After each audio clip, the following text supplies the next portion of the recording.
Igama lami nguNonhle Nzama waseMaranhile Oakland. Namhlanje umembeso nomkhehlo wami. Ngimbenza futhi ngikhehlwa Mnotho Ntuli wakwaNongoma. Ukodidi uphemba ngiyabonga soka lapho. Sesiyaphuma ke manje.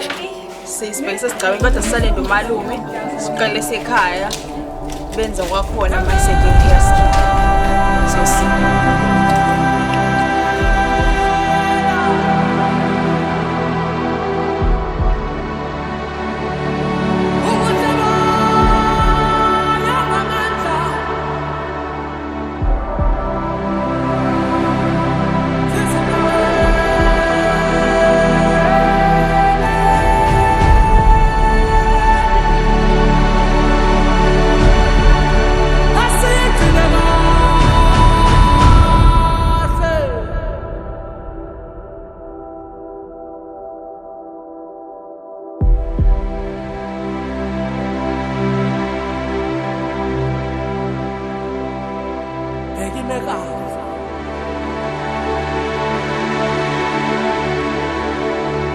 Bobina